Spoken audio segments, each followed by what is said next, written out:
Have you ever thought about what the environment around you might look like without litter? If so, you're probably very eager to help reduce littering.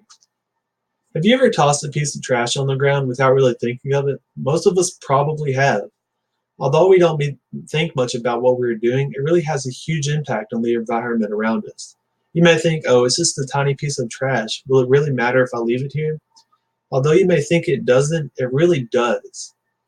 Small pieces of litter can add up after a while, and they can cause many problems. In fact, over 43% of Americans have admitted to littering at least one time, and about 81% of those Americans admit that they did it intentionally.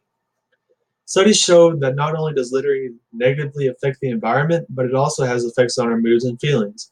If you're a young adult or a teenager, chances are you've probably had a messy room. We all know how lazy and sad we can feel while being in such a dirty space. As soon as you clean that room up, your mood instantly improves, and you're likely more motivated and happy in that space. The same concept can go for the environment around you. If you're surrounded by litter, chances are you're probably not feeling as well as you would be if the land around you was nice and clean. I mean, would you rather look at a land filled with trash on your way to work or a nice clean area? Not only does littering affect our feelings, but it also affects our health. When we litter, the trash can contaminate the air we breathe and even the water we drink.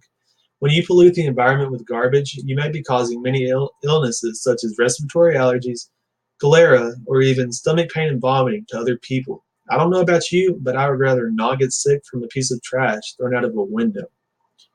Moving on, littering also harms wildlife. Animals can get caught in various types of trash thrown into their environment, resulting in death for them.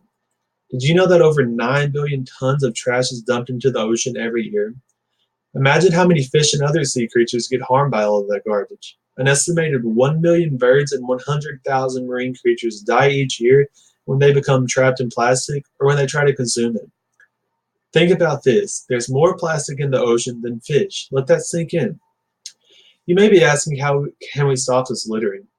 Well, it really would not be that difficult. After you convince yourself to stop littering, you should inform and teach the people around you about all the different harms that can be caused by littering. Perhaps after they know what they may be causing, they will stop. If you don't feel as if teaching others is enough, you could get a litter bag and start cleaning up. You may not think that one person cleaning up a single piece of trash can make that big of a difference, but trust me, it really can. By doing this, you also be setting an example that others are likely to follow. Also, people are less likely to litter while the flowers are present, so you could plant flowers near curbs or sidewalks if that's your thing. You could also use like biodegradable materials within your everyday life. Now it's time for some eye-opening statistics about littering. Nearly 50% of all littering is cigarette butts. Think about all the chemicals that are in a cigarette. On average, it only takes about 12 steps before a person will run across a piece of litter. And nearly 100 billion plastic bags are in the US, and it can take as long as 1,000 years to fully decompose a single bag. By now, hopefully you understand that it's up to us to take care of our planet. The animals, plants, and even ourselves require responsible action and management so that the environment around us can last many generations.